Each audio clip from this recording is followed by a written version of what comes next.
이번 주와 다음 주의 내용을 고난에 관해서 한번 나눠보려고 해요.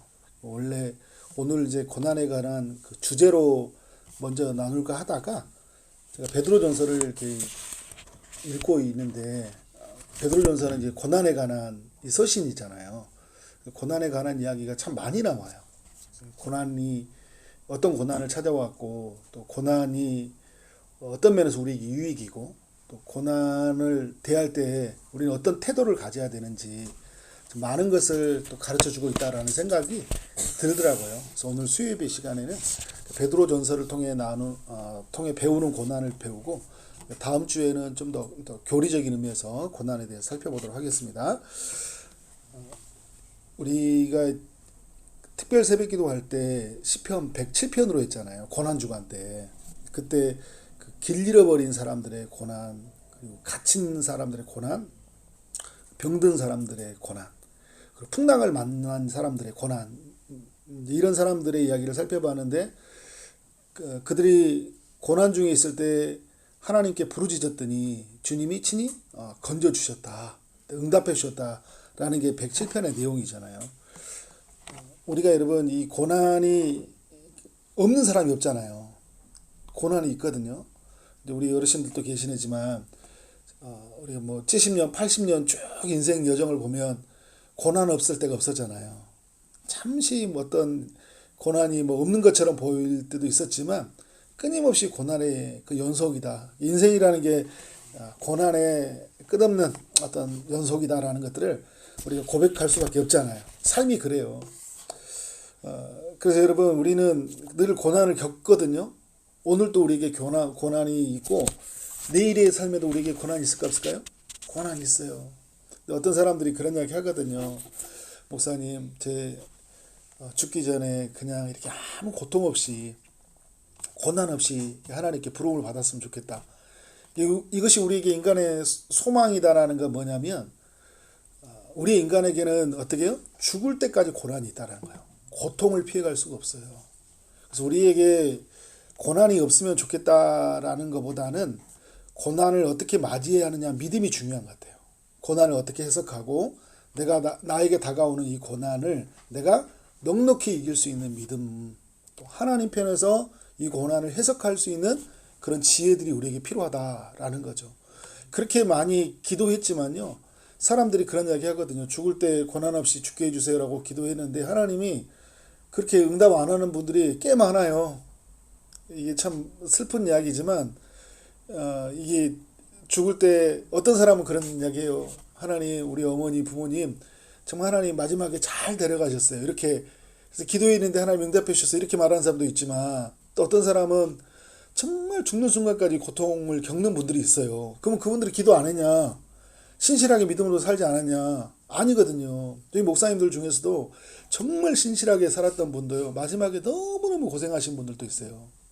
치매도 오고 아픔도 겪고 여러 가지 고통을 겪으면서 하나님 왜 죽는 순간까지 고통을 주십니까? 라고 우리가 질문할 때가 있는데, 지난주에 우리가 이 땅에 악이 들어온 세상에 대해 살펴봤잖아요. 죄가 이 땅에 들어온 이상 우리는 고난을 피해갈 수 없어요. 인간은. 그리고 분명한 건 뭐냐면 오늘 새벽에 나눴던 말씀처럼요, 잠깐 동안 고난받는다라는 거예요. 이게 핵심이에요. 근데 그 잠깐이라는 게 뭐냐면 하나님 나라 영혼의 관점에서 보면요, 이 땅이 잠깐이에요. 예수 믿고 나서 예수님을 따르기로 하는 삶이 잠깐인 거예요. 금방 지나가 버립니다. 막 고난처럼 여기는 삶 같아도요, 어느 순간 보면 하나님 나라 저 끝에 와 있어요. 이제 결국 우리가 뭘 마냐면 고난을 벗어버리는 영광의 몸을 맞이하게 돼요. 고난 없는 삶을 어떻게 합니까? 되는 거죠. 중요한 건 뭐냐면, 또 고난이 있지만 우리 예수님이 고난을 당하셨기 때문에 우리 고난당한 우리를 아신다는 거고요. 그리고 고난당한 우리를 도우신다는 거예요. 도우신다는 거 할 때 고난이 사라지도록 도와주시는 게 아니에요. 고난 가운데 있는 우리와 함께 해주시고요, 또 고난 가운데 있는 우리에게 지혜를 주시고요, 고난 가운데 있는 우리에게 은혜를 주셔요. 그리고 어떻게 합니까? 그 고난을 해석하게 하고, 때로는 하나님의 비상섭리라고 있어요. 엄청난 그 고난과 환란에 있을 때 주님이 어떻게 우리를 그 자리에서 건져주셔요. 그렇지만 오늘 건져주셨지만 또 다른 형태의 고난이 있어 없어요? 있어요. 어떤 사람들하고 관계에 큰 아픔의 고난이 있단 말이에요. 그 부분을 넘어섰으면 내가 그 다음날 가면 어떻게 해요? 다른 고난이 있을까 없을까요? 다른 부분에 육체적인 고난이 있고 또 자녀들에게 여러 고난이 있고 있단 말이에요. 사람의 문제를 잘 해결되는데 병원에 가서 딱 봤더니 병원에 가서 큰 병에 걸렸대. 그러면 이 인간이라는 게 그렇잖아요. 그죠? 끝없는 고난의 연속이에요. 근데 고난은 참 하나님께서 우리 가운데 허락하신 일들인데, 그럼 하나님이 우리 인간을 미워해서, 그래서 죄를 너무 많이 저질러서 좋냐, 이런 구도로만 바라보면 안 돼요. 다음 주에도 살펴보겠지만 죄가 없는 사람도 고난이 있습니까 없습니까? 있어요. 욥이 보여줬고 예수님이 보여줬잖아요. 우리도 주변에도 죄 없는 사람도 고난이 있단 말이에요. 그리고 하나님이 우리를 믿음으로 성숙하게 해서 오늘도 말씀이 이렇게 나와 있어요. 우리를 연단시키기 위해서 고난이 있단 말이에요. 우리는 고난을 예서 부인하려고 하지 말고, 왜 나에게 이런 고난이냐고 원망하는 구도에서 머물러 있지 말고, 이 고난 속에서 주님이 내게 뭘 가르쳐 주실까 라는 어떤 물음, 그리고 어떻게 합니까? 이 고난에 대해서 내가 온전히 하나님의 관점에서 해석하고, 그리고 삶을 이제 마주하고 대하면요, 그러면 어떤 고백이 나오냐면요, 고난아 와라 이야기예요. 고난아 피해가라는 이야기가 아니라 고난아 올 테면 와라 이야기하는 거예요. 내가 너를 맞이하겠다. 뭘로? 하나님의 마음으로, 하나님의 관점으로, 나와 함께 하시는 주님으로 그 고난을 맞이한다는 거예요. 그래서 여러분, 이제 우리에게 고난은 뭐냐면요, 주님과 함께 받는 고난인 거예요. 왜 그럴까요? 주님이 네 안에 사시잖아요. 전에 예수님을 모를 때는 나 혼자 겪는 고난이지만, 예수님을 만난 사람의 나는 누구예요? 이제 예수님과 함께, 주님과 함께 겪는 고난이라는 거예요.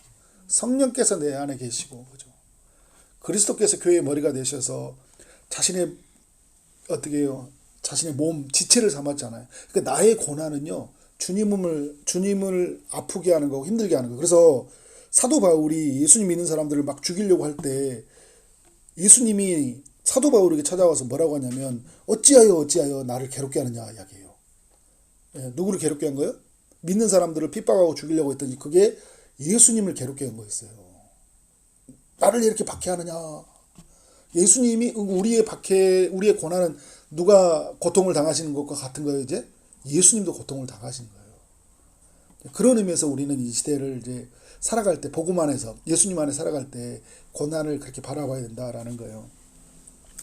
자, 베드로전서의 내용을 보면 고난이 주는 고통을 이야기해주고 있어요.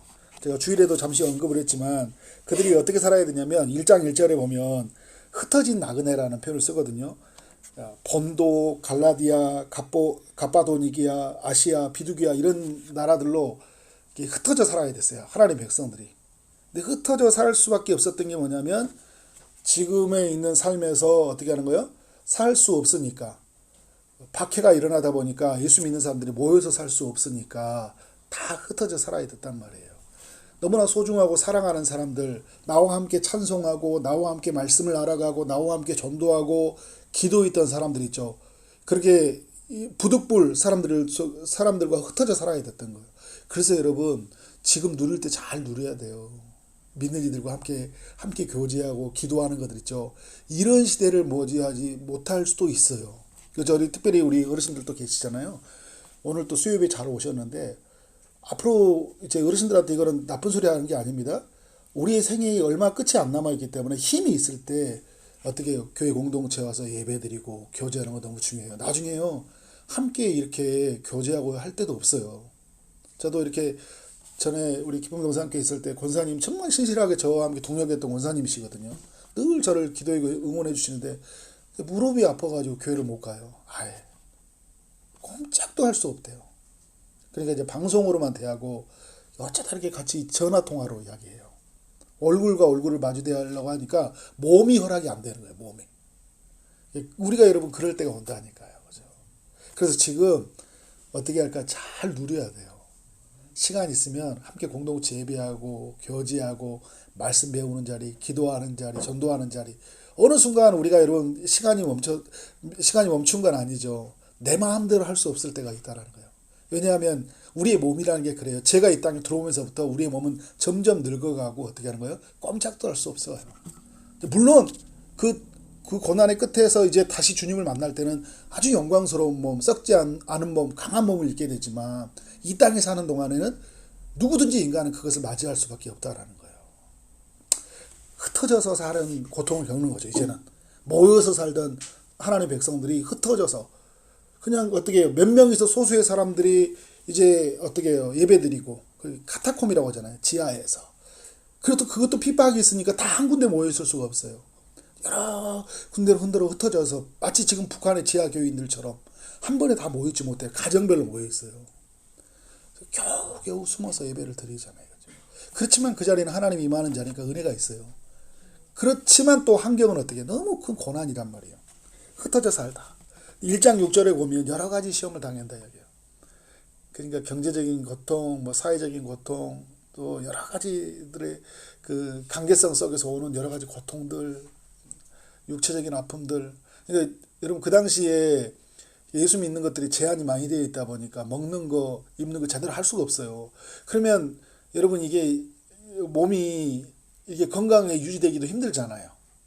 그럼 많이 맞기도 하고 고통도 당하다 보니까 여러 가지 아픔들이 있죠. 그래서 여러 가지의 시험이 당해 있다. 그리고 2장 19절에 보면 부당의 고난을 받는다. 그러니까 사회적 불이익이 있다라는 거예요. 차별이 있어요. 왕따가 있어요. 그러니까 이 예수 믿는 것 때문에 너무 손해보는 게 많은 거예요. 지금도 우리 있죠. 예수 믿는다고 말하면 손해볼 것 같으니까 그래서 사람들이 예수 믿는다는 이야기 잘 안 해요. 비즈니스 이야기하면 손해날 것 같으니까. 일단 손해날 것 같으니까. 근데 예수님을 딱 말하면 사람들이 악용하는 사람들 있죠. 예수 믿는다고 하면 왠지 내가 뒷순서가 되고 내가 손해보는 게 있잖아요. 그런데 여러분 어떻게 해요? 내가 만나는 예수님이 나를 통해 자기 자신을 온전히 드러내려고 하시니까 어떻게 나는 죽고 예수로 사는 사람들은 어떻게 해요? 그런 게 중요하지 않아요. 내가 믿는 예수가 더 중요한 거예요. 그분을 드러내고 싶은 거예요. 그러니까 어떻게 그래도 더 아픈 거예요. 부당한 고난을 당하는 거죠. 2장 20절, 3장 17절에 보니까요. 그런 내용이 있어요. 선을 행한다. 선을 행함을 고난을 받고 참으면 아름답다. 이런 표현을 쓰고 있어요. 그래서 선을 행하다 받는 이 고난을 계속 반복하는 내용으로 볼 때 어떤 일이 겪는 거예요. 이게 너무 선한 일을 할수록 하나님의 일을 할수록 하나님이 옳다 하는 일을 할수록 정의를 구현할수록 진리를 말할수록 어떻게 하는 거예요? 그럴수록 고난이 있는 거예요. 왜? 여러분 어두운 세상에 빛이 비치면요. 두 가지 반응이 있어요. 그 빛에 반응하고 나오는 사람들이 있어요. 그러면서 그 빛을 비춰주시는 하나님을 만나는 사람들이 있다. 우리가 선하게 정직하게 믿음으로 살면. 그런데 어떻게 해요?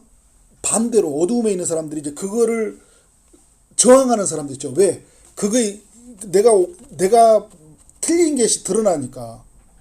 내가 맞다가 정당하려면 어떻게 해요? 옳다 하는 사람을 죽여야 되잖아요. 여러분 바리새인들이 유대인들이 왜 예수님을 죽였냐고요. 그들이 옳다 하는 것들을 예수님이 부정해 버리니까 예수님을 죽여야지 자기가 추구하던 가치관이 어떻게 하는 거예요. 그게 맞는 것이 되잖아요. 그러니까 세상은 그게 어두운 세상의 가치관이에요. 그러니까 믿는 사람들, 진리를 말하는 사람들을 학대하고 박해하고 어떻게 하면 죽이는 거예요. 왜? 내가 맞으니까. 이게 어두운 세상 사람들의 사는 가치관이에요. 그러니까 여러분 어떻게 해요? 고난 있죠. 근데 고난을 안 당하려면 어떻게 살까요? 타협하는 거죠. 그들과 함께 동화되어 사는 거예요. 제가 그 정화라는 표현을 많이 쓰잖아요.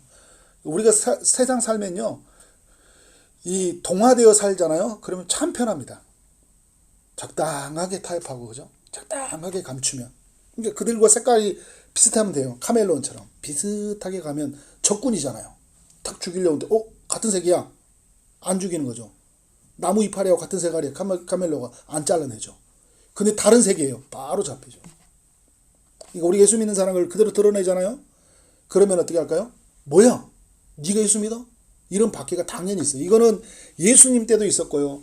지금까지 21세기까지 살아온 동안 모든 교회에 있었던 일이에요. 믿음의 사람들에게. 그러니까 진짜 한 믿음하고요. 신실하게 살았던 사람 치고 박해가 없는 사람이 없어요. 그러니까 믿는 것, 주님이 나와 함께 해주시는 은혜가 있고 고난 중에 나와 동행하신 그 주님 때문에 기쁜 거지. 삶으로 보면 너무 힘들다니까요. 왜? 세상이 내버려 두지 않아요. 여러분 가정에서도요. 내가 믿음대로 살려가면 믿음 없는 가치관을 따라 살아가는 사람은 내버려 두지 않는다. 왜냐하면 제가 아까 말했던 자기가 부정되거든요. 근데 복음을 만나면 진짜로 자기가 뭐하면 아, 나 이대로 살면 안 되겠다라고 나오는 사람이 있으면 너무 감사한 일인데 자기가 부정되기 싫으니까 어떻게 하는 거예요? 진짜를 자꾸 거부하는 거예요. 이게 힘들죠. 4장 12절도 그렇고요. 1장 7절도 이야기해주는 내용이 어떤 내용이냐면 이 불시험이라는 단어를 많이 써요. 불시험. 그러니까 여러분 우리에게 뭐 어떤 것들이 있냐면 뭐 불로 연단되어진다. 너희에게 연단하려고 오는 불시험을 이상히 여기지 말라. 이런 표현을 썼던 거 뭐냐면 어떤 걸까요? 매우 힘든 시험이었다. 고난이었다라는 거예요. 그러니까 여러분 이 용광로에다가 이제 원석을 넣어서 불순물을 제거하는 것들을 하면 어떻게 돼요? 적당한 온도로 하면 그 불순물이 제거됩니까? 엄청난 시련의 그 엄청난 온도를 달궈야 되잖아요. 그러니까 우리에게 예수 믿는 사람들에게 어떤 일을 하냐면 엄청난 온도의 시련이 막 찾아오는 거예요. 이게 감당이 안 되는 거예요. 그러니까 사도 바울이 믿음을 지키려고 하다니까 목배에서 죽고 예수님의 제자 대부분의 사도들은 거의 대부분 다 순교당했어요. 마지막에 살았던 요한도 순교당했고요. 그러니까 이 초대교회사에서 순교는 그냥 우리 삶에 있었던 일상사예요. 그러니까 이런 이야기예요. 이야기하다가 어느 순간에 누가 없어진 거예요. 근데 이야기 나누다 보니까 하나님 앞에 단두대대로 올라갔대. 믿는 것 때문에. 이런 이야기들이 그냥 들려오는 거예요. 매주마다, 매일마다. 얼마나 그 소식이 나를 두렵게 하고 힘들게 하겠어요. 근데 믿음이 있는 사람들은 어떻게 할까? 더 믿음이 강화되는 거예요. 내가 믿는 게 분명하고 그 시련을 당하는 것을 주님이 기뻐하시고 그래서 이게 교회의 영광이고 하나님의 영광이기 때문에 나도 이제 곧 그 순교의 자리로 가겠다 하면서 고난의 한복판으로 들어가 버리는 사람들이 있는가 하면 점점 믿음이 약해져서 어떻게 하는 거야? 나도 그냥 나는 세상으로 살란다. 그리스도 믿는 것 때문에 이제 이렇게 나가는 사람 있겠죠. 그래서 여러분 고난이 찾아왔을 때 진짜 믿는 것과 안 믿는 것이 나눠져 버려요. 고난이 그래서 우리에게 어떤 면에서 보면 어떤 우리의 성적표나 같은 거예요. 시험표예요. 고난이 그래서 시험표라고 테스트라고 하잖아요. 딱 했더니 어떻게 하는 거예요? 아, 이 사람 가짜네, 진짜네. 이게 드러나 버린 거예요. 가짜는 그냥 부인해요. 견디지를 못합니다. 이 불시험이기 때문에 그런 거거든요. 그럼 너 언제 자신이냐 할 때 여러분 우리가 그래서 우리는 연약하기 때문에 또 오늘 또 은혜를 구하는 거예요. 그죠? 은혜를 구하는 거예요. 끝까지 그런 믿음이 필요해요. 끝까지 주님 부인하지 않게 하여 주옵소서. 어떤 고난과 시련이 와도 내가 주님 따라가게 해 주옵소서. 주님 찬송하게 하여 주옵소서. 고난이 사라지도록 여러분 기도하는 거 나쁘다는 거 아니에요? 그 고난의 문제를 붙잡고 고난당하는 자를 위해서 기도하라고 이야기하잖아요. 고난이 우리 삶에 떠나가도록 기도하는 것 맞아요. 그런데 또 하나 기도하는 거 어떤 고난이 와도 하나님 내 믿음을 지키게 하옵소서. 이 기도도 같이 가야 돼요. 그렇지 않으면 고난이 떠나지 않으면 견디지 못하는 거예요. 그러니까 하나님은 이제 원망하는 거죠. 왜 나에게 주님이 이 시련을 주십니까? 끝까지 주십니까? 이렇게 나에게는 많이 주십니까? 라고 이야기하는 거예요. 오늘 여러분 새벽에 나오는 말씀처럼요. 너희 형제들도 고난을 받는다고 이야기하잖아요. 나만 고난 그렇게 받는 게 아니라니까요. 수없는 많은 사람이 갖고 예수 믿는 사람들은 다 고난을 받아요. 그리고 믿지 않는 이들도 인류가 어떻게 하는 거예요? 죄 아래 있기 때문에 어떻게 고난에 이미 한복판에 들어와 있는 거예요. 인간은. 그래서 인간은 고난이고 고생이에요. 고통이에요. 그죠? 고고고. 고수도배만 고고고가 있는 게 아니라고요. 그죠? 인생 자체가 그래요. 그죠? 고난, 고통. 그죠? 그래서 오늘 우리에게 이제 이 고난이 있는데 베드로전서가 이야기를 해주고 있어요. 근데 이 정도 이야기를 해준 게 아니라 이 베드로전서에서는 고난이 주는 우리에게 유익을 이야기해요. 그게 뭐냐면 이제 제가 그 1장 7절의 이야기로 말씀을 나누는데 너희의 믿음이 확실하면 불로 연단하여도 없어질 금보다 더 귀하여 예수 그리스도 나타나실 때 칭찬과 영광과 존귀를 얻게 할 것이라 이렇게 말씀을 하고 있어요. 그러니까 여러분 어떤 일이 일어납니까? 우리가 이제 고난의 한복판에 들어가다 보니까 우리가 어떤 일이 일어나냐면 우리 안에 삶에 있었던 불순물이 제거되는 일들이 일어나는 거예요. 이제 먼저는 이런 일이 있죠. 고난에 이제 불같은 시험이 다가왔을 때 이제 내가 진짜냐 아니냐는 거기서 나타나요. 근데 안 믿잖아요. 그러면 내가 못 믿겠잖아요. 떠나버려요. 그런데 여러분 견디잖아요. 근데 견디면서 어떤 일이 일어나냐면 우리 안에서 이 불순물들이 제거되는 일이 일어나요. 그래서 고난이 우리에게 유익이라는 게 뭐냐면 고난을 겪어지면서 내가 성숙해져요. 내가 그리스도의 마음을 품게 돼요. 더 사명자로 살게 돼요. 또 하나님을 예배하게 되는 거예요. 어떤 일이 있기 때문에 그 고난의 그 불같은 시험 속에서 내게 있는 이 불순물들이 제거되기 때문에, 그래서 불로 연단하여진다고 이야기하잖아요. 근데 불로 연단해지면서 불순물이 제거되고 금이 나타나잖아요. 그래서 이제 우리가 있는 그 18K, 24K는 어떻게 해요? 계속 불을 가열할수록 어떻게 순금이 되잖아요. 순금이. 우리 안에 불순물들을 계속 제거하시거든요. 근데 여러분 오늘 뭐라고 하냐면 우리에게 있는 고난은요, 금보다 더 귀하게 우리를 존귀하게 여기신다는 거예요. 우리에게 찾아오는 고난을 어떻게 하는 거예요? 하나님은 그렇게 오늘, 그래서 여러분 우리에게 막 관계적으로, 육체적으로, 영적으로 수없이 막 고난이 막 폭풍처럼 쓰나미처럼 밀고 와오고 막 산불처럼 우리를 다 태워버리고 막 하는 것 같은데, 내 인생은 완전히 망가지고 있는 것 같은데, 그 자리에서 버티고 주님을 찬송하고 기다렸더니 내가 하나님 볼 때 내 안에서 어떤 모습이냐면 금보다 더 아름다운 모습으로 변화되어 있는 거예요. 이 일을 하시려고 우리에게 고난을 허락하시는 거예요. 금보다 더 귀한 믿음을 우리를 세우시기 위해서. 그래서 어떻게 합니까? 예수 그리스도가 나타나시면 칭찬과 영광과 존귀를 얻게 하실 것이라. 고난이 이렇게 깊어지잖아요. 고난을 버티잖아요. 고난을 뛰어넘기 멋잖아요. 근데 주님이 가까이 만났을 때 주님이 주시는 칭찬이 뭘까요? 눈물을 닦아주시면서 그러잖아요. 모든 눈물을 잘하여도다 착하고 충성된 자라. 의의 면류관 쓰여주시고 영광의 면류관 씌워주시면서 주님이 얼마나 우리를 기뻐하시겠어. 네가 나의 고난에 참여했구나. 네가 끝까지 나를 부인하지 않고 나의 사랑을 전하고 고난을 유의로 여기고 고난당하신 예수 그리스도를 증거하는 우리의 삶을 얼마나 귀하게 여기겠어요. 그래서 여러분 신앙생활하면서 고난이 있을 때 우리는 뭘 바라봐야 돼요? 앞으로 일어날 일들을 바라보는 거예요. 하나님께서 나의 이 고난을 통해 나의 불순물을 어떻게 제거하실까? 그리고 마지막 때에 주님이 주시는 칭찬을 또 바라보는 거예요. 그죠? 칭찬과 영광과 존귀를 얻게 된다고 얘기하잖아요. 자, 그래서 이제 2장의 19절에 보니까 20절에 이런 내용이 나오고 있어요. 부당하게 고난을 받아도 하나님을 생각함으로 참으면 이는 아름다우나 이야기하고 있어요. 아름답다라고 했잖아요. 뒤에 그리고 20절에서 그러나 선을 행함으로 고난을 받고 참으면 이는 하나님 앞에 어떻게 한다고요? 아름다우니라. 그러니까 우리가 여러분 고난을 참으면 우리 하나님 앞에 어떤 모습이라고요? 아름다움이라는 거예요. 그러니까 진정한 아름다움은 뭐냐면요. 이 세상에 있는 꽃들도 아름답죠. 하늘도 아름답죠. 들에 있는 산도 다 아름다움이에요. 그런데 여러분 예배하는 사람들도 아름답죠. 그렇지만 고난을 참고 견디고 그 앞에 서 있는 모습이 있잖아요. 그게 하나님 앞에 아름다움이라는 거예요. 그러니까 우리에게 어떤 일이 찾아온다 그러면 내가 이 일을 잘 견뎠을 때 주시는 그 하나님의 우리에게 주시는 선언이 있죠. 야, 최만석 참 아름답다. 너 참 아름답다. 그럼 막 성형해 가지고 그리고 피부 발라서 비비크림 발라서 그래 참 잡티 하나 없다. 그거가 아름다운 게 아니라 고난을 통과하는 모습이 어떻게 해요? 너무 빛이 나는 거예요. 예수님이 변화산에서 그저 광채 나는 얼굴이 비춰주셨던 것처럼 시내산에서 모세가 율법을 받고 내려왔을 때 그에게 광채가 났던 것처럼 오늘 우리가 고난을 통과하는 우리에게 어떻게 하는 거예요? 너무나 심히 아름다운 빛이 드러나는 거예요.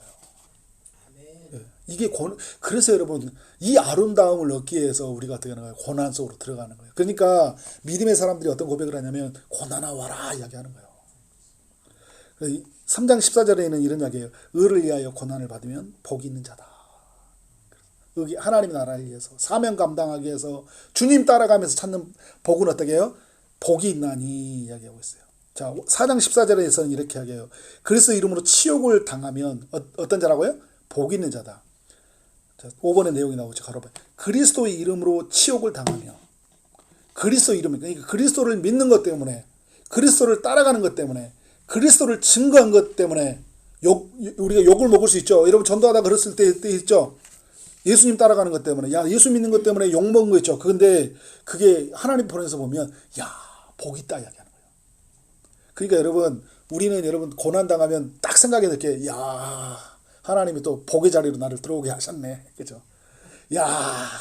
무슨 고난이 생기죠. 여러분 그러면 나를 얼마나 아름답게 주시려고 나에게 어떤 복을 주시려고 하나님이 이런 고난을 하셨나. 그죠?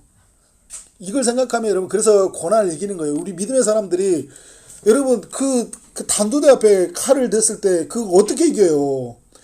뭔가 다른 게 있기 때문에 그걸 견디는 거예요. 주님이 고난당한 나와 함께 하신다. 근데 어떻게 칭찬과 영광과 존귀를 얻기 때문에 나는 이 고난을 버틸 것이다. 이것이 복이기 때문에 나는 이 고난을 나는 견디리라는 거예요. 그러니까 여러분, 오늘 이 베드로 전서를 적었던 베드로가요, 거꾸로 십자가를 못 박아 죽어요. 예수님은 이렇게 십자가에 못 박아 죽잖아요. 여러분, 거꾸로 십자가를 못 박는다고 생각해 보세요. 모든 피가 아래로 다 쏠려요. 예수님은 밑으로 쏘는데요. 더 고통스러운 일이에요. 발이 위에 있고 손이 있다고 생각해 보세요. 완전히 찾아가는데 그 고통이 이루 말할 수 크냐고요. 베드로는 그 고통을 감당합니다. 그러면 베드로가 더 예수님보다 더 낫나 이런 구도가 아니에요. 그죠? 똑같이 다 예수님, 인간의 몸이 다 아프신데 견딜 수 있는 힘이 뭐예요? 이미 예수님에게는 이 기쁨, 이 결단이 있었어요. 이게 아름다움이라는 거. 근데 베드로가 예수님을 만나면서 이걸 발견한 거예요. 이거를. 그러니까 어떻게 하는 거예요? 내가 고난을 피하지 않겠다라는 거예요. 왜? 이게 유익이기 때문에.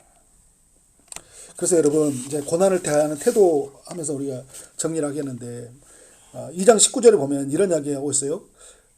부당하게 고난을 받아도 하나님을 생각함으로 슬픔을 참으면 이는 아름다우나. 이제 아까 읽었던 말씀이죠. 자, 무슨 이야기냐면, 이제 우리가 고난이 찾아오면 어떻게 하냐? 단어가 뭘 하라고요?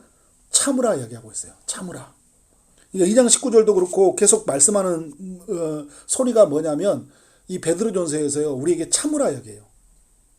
그러니까 지금 우리로 말하면 인내하라, 견뎌라, 버텨라 이런 이야기겠죠. 참아라, 슬픔을 참으라 이런 표현을 쓰고 있죠. 그러면 어떻게 할 거예요? 이 슬프다라는 이 단어는요, 매우 힘들다라는 거예요. 여러분, 슬픔이라는 단어가 얼마나 아픈지 알잖아요. 그죠? 슬퍼해 본 적 있잖아요. 얼마나 힘들어요. 근데 복음 때문에 너무 슬퍼요. 그런데 참으면 이건 아름답다라는 거예요. 그러니까 아름다움이 예비되어 있단 말이에요. 영광과 존귀가 영광이. 그런데 어떻게 하는 거예요? 지금 내가 해야 될 일은 뭐예요? 참으라. 참으라. 여러분한테 막 온갖 막 누군가가 해코지하고 뒷담화하고 그리고 나를 모함하고 왕따시키고 함부로 하고 그러면 어떻게 하는 거예요? 맞대응하지 말고 어떻게 하는 거예요? 참으라는 거예요. 근데 그리스도도 어떻게 하냐면요. 예수님이 이제 2장에서도 이렇게 보면 예수님도 어때요? 맞대어 그를 이렇게 말하지 않고 욕하지도 아니하고 어떻게 그 일들을 예수님이 어떻게 합니까? 그 일을 친히 감당했다라는 것을 우리가 보여주고 있어요. 그러니까 예수님이 그러했듯이 우리에게 뭘 요구하냐면 같이 싸우지 말라는 거예요. 같은 방식으로 서로 대하면 안 돼요. 그러니까 사람들이 막 예수 안 믿는 사람들이고 막 주변에서 막 나를 모함하잖아요. 그러니까 우리가 구약의 방식으로 악을 악으로 대하고요. 일을 일로 대하잖아요. 내가 그 사람에게 주는 어떤 것들, 내 감정적인 어떤 불편함들을 다 잊어버릴 수 있어. 근데 하나님 앞에 이거는 아름다움은 없어요. 상은 없어요. 아무것도 없어요. 그냥 내가 감정적으로 어떤 부분에 해소된 거예요. 그냥 내가 막 손해본 거 있잖아요. 내가 따져가서 얻어서 내가 손해된 걸 이 땅에서 채운 건 있어. 그런데 하나님 앞에 상은 없는 거예요. 그러니까 내가 하나님 앞에 상 받으려면 어떻게 하겠어요? 그래, 내가 손해본, 내가 참는다. 그럼 무조건 막 불의를 그냥 참는다 이런 의미는 아니에요. 근데 보복하지 말라는 거예요. 하나님께 맡기고. 그러니까 우리가 뭐냐면 참아야 돼, 참어. 3장 14절에서는 어떤 이야기를 하고 있냐면 굉장히 3장 14절부터 너무 유명한 말씀인데 의를 위하여 고난을 받으면 복 있는 자니 그들이 두려워하는 것을 두려워하며 근심하지 말고 뭐라고 하냐면 이제 그 의를 위해서 고난을 받는 게 우리에게 복인데 그러면 우리가 어떻게 하냐면 우리를 두렵게 하는 사람들한테요 두려워하지 말라는 거예요. 이제 굉장히 우리에게 고난이 준 태도예요. 우리를 막 너 예수 믿으면 너 직장 딸릴 줄 알아. 넌 엄청 손해가 날자 막 이런 거 있잖아요. 뭔가 우리에게 경제적으로 또 육체적으로 삶으로 뭔가 이렇게 우리에게 겁박을 하는 사람이 있단 말이에요. 그때 뭐냐면 두려워하지 말라는 거예요. 여러분 참새 한 마리도 하나님의 고난이 없어 떨어지지 못합니다. 막 사람들이 우리 막 죽이니 살리니 해야 돼요. 하나님의 허락이 없으면 안 돼요. 그러니까 그들이 막 뭐를 해도요 두려워하지 마세요.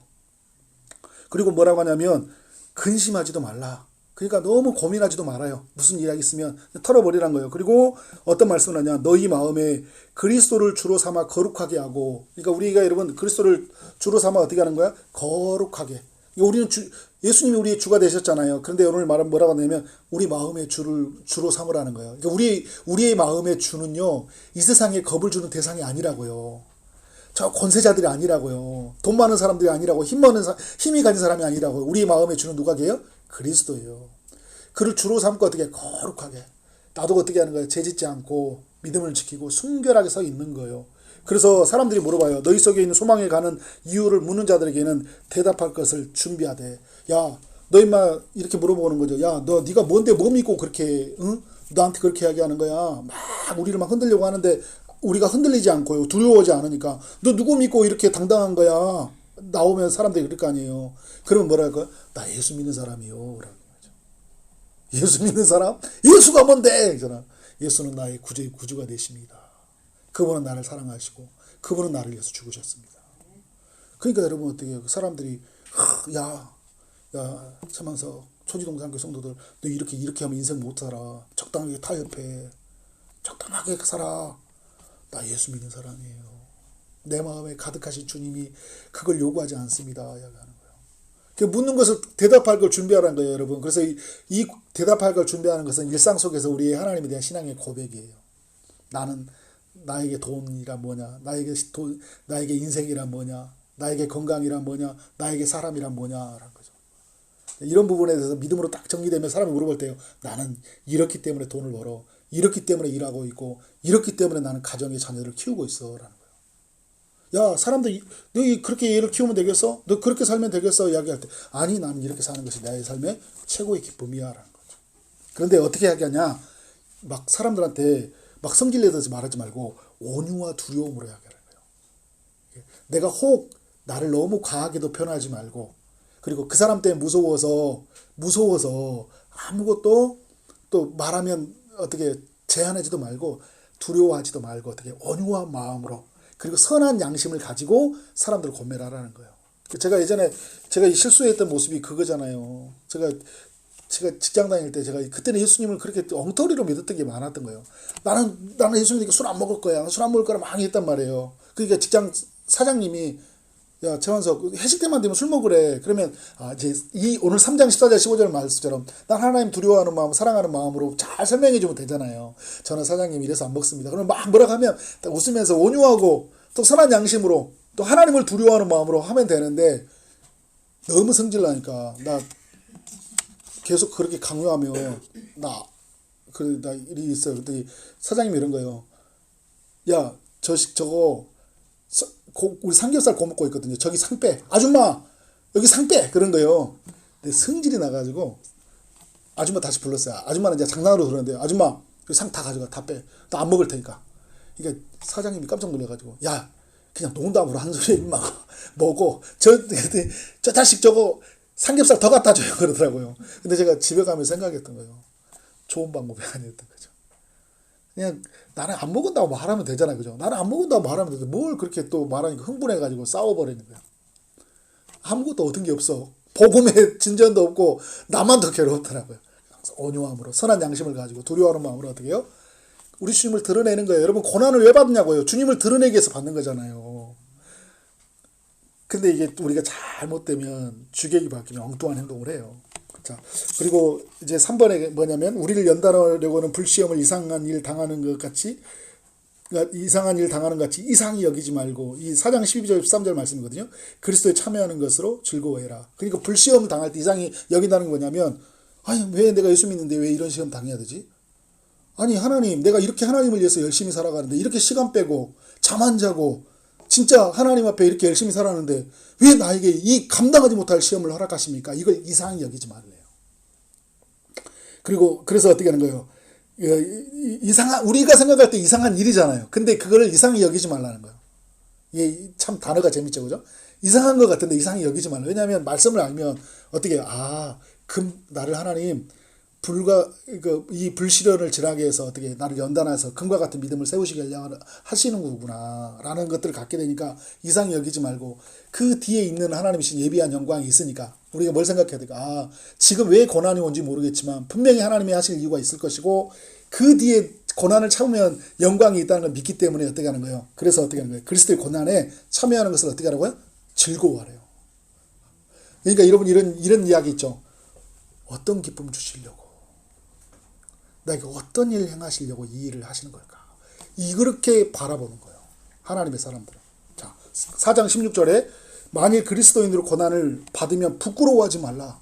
그러니까 여러분, 예수 믿는 사람이 왜 가난해져? 예수 믿는 사람들이 왜 막 이렇게 했죠? 그러니까 우리가 그런 이야기 있어요. 목사님, 내가 직장도 떨어지고요. 우리 자녀들 뭐 결혼도 않고 내가 사골세 살고 그러면 예수 안 믿는 사람들이 나가 이렇게 가난하게 살고 뭐 하면 사람들이 저를 보면 뭐 비난할 것 같아요. 여러분, 그건 여러분의 생각이고 부끄러워하지 말라고요. 이럴 수 있잖아요. 그러니까 내가 예수님 믿으면요, 진짜 예수님 제대로 믿잖아요. 이 땅에서 부자로 살기가 진짜 힘들어요. 제대로 믿으면 할 것 다 하고, 그죠? 그대로 살면, 왜냐면 손해났고 많은 일들이 많잖아요. 근데 뭐냐면 부끄러워하지 않는 거예요. 예수님도 어떻게 합니까? 가난한 자들을 구원하시고 가난하게 되르셨잖아요. 예수 믿으면 가난한다 이야기가 아니에요, 여러분. 우리를 부하게 하시는데, 근데 결국은 뭐냐면 우리가 그럼에도 불구하고 하나님의 의를 선택하면 마태복음 6장 말씀에서처럼 우리가 그의 나라를 그를 구하면 우리 먹는 거 마시는 문제 주님이 책임지신다니까요. 네. 그러니까 우리는 어떻게 해요? 그건 맡기고 우리는 부끄러워하지 않는 거예요. 그냥 나 예수 믿는 사람이에요. 나 예수 믿는 자녀인데요. 그래서 아픔을 자랑하고 없는 걸 자랑하세요. 그 사람들이 놀라는 거예요. 야, 예수 믿는데 그냥 난 근데 주님을 사랑합니다. 그럼에도 불구하고 난 사랑합니다. 그리 아니하실지라도 저는 주님을 사랑합니다. 그러면 여러분, 그 사람들이 생각할 때 이런 생각할 거 아니에요. 와, 예수 믿으면 부자 된다고 생각하는 사람들이 있으면 가난하기 때문에 그걸 동아줄로 잡겠죠. 그런데 이렇게 생각할 거예요. 저 사람은 아파도, 저건 배고파도, 정말 없어도 예수님 믿는다면 그 사람 인생 속에서 진짜 생각이 들 거잖아요. 그죠? 들 것 같아요. 뭐가 저 사람의 마음을 움직일까? 저 상황에서도 예수님을 만난다고? 저 상황에서도 주님을 찬송한다고? 뭐가 있지? 그죠? 그런 어떤 복음에 대한 강력한 힘이 있다는 거예요. 그리고 4장 19절에 이런 이야기하고 있습니다. 하나님의 뜻대로 고난을 받는 자들은 또한 선을 행하는 가운데, 이게 하나님의 뜻을 따라 살아가는데 고난을 받아요. 근데 선을 행하는 가운데 선을 놓치지 말라는 거예요. 그런데 그 영혼을 미쁘신 창조주께 의탁할지어다 하는 거예요. 오늘도 5장 7절에 보면 너희 염려를 다 주께 맡기라 라고 이야기하거든요. 그가 너희를 돌보시리라. 오늘 4장의 19절에서도요, 뭐라고 하냐면 우리에게 우리의 영혼을 미쁘신 신실하신 하나님께 맡겨버리라는 거예요. 여러분, 맡기고 가는 거예요. 그죠? 우리가 고난에 있을 때 주님께 맡겨버리고 가는 거예요. 그리고 마지막 이제 오늘 새벽에 나눴던 말씀 5장 8절 9절, 우리가 고난 앞에 우리를 흔드는 마귀의 유혹이 있으니까 고난을 잘못 해석하게 하고요, 고난에 무너지게 만들어 버리는 거예요. 그러니까 오늘 그래서 우리에게 근신하라, 깨어라. 오늘 찬양 또 계속적으로 고백했던 내용이잖아요. 근신하고 깨어라. 너희 대적 마귀가 우는 사자와 같이 두루 다니며 삼킬 자를 찾는다. 그러니까 여러분, 이 고난으로 우리를 비틀어서 해석하고요, 우리를 완전히 무너뜨릴 수 있다니까요. 하나님 떠나게 만들 수 있어요. 우리를 해석만 조금만 잘못하면. 왜 나한테 하나님 이런 시련을 허락하셨을까? 그러니까 고난이 오면 믿음이 더 강화되는 사람들이 있고 더 믿음이 약화되는 사람들이 있어요. 근데 마귀의 유혹에 넘어가 버리기 때문에.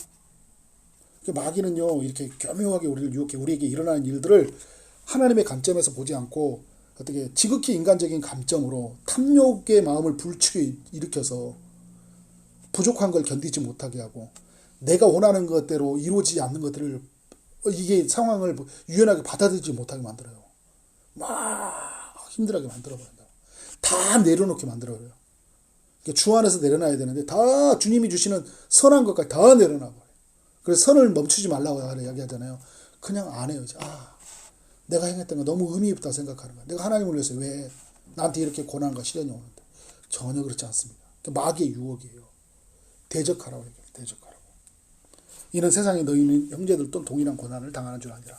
다 여러분, 우리 믿음의 형제들도 이 고난을 버티고 있고요. 그리고 다 마귀의 유혹과 싸우고 있어요. 우리는 어떻게 해요? 무너지지 않아야 돼요. 우리 믿음의 선배들요, 다 이 싸움에서 다 싸우고 있고요. 지금도 버티고 있어요. 우리 큰숲에서 만나는 목사님도 그렇고, 제가 만나는 목사님 동기들도 그렇고요. 다 힘든 싸움을 하고 있어요. 여러분만 힘든 게 아니에요. 다 힘들어요. 목사 저도요, 다 싸움을 하는 거예요. 근데 여러분, 무너지지 말자고요. 고난에 무너지지 말자고요. 마귀의 이상한 속삭임에 무너지지 말자고요. 우리 끝까지 우리는 주님을 신뢰하고 믿음으로 살아가는 삶이 되어지기를 주님의 이름으로 축원합니다. 아멘.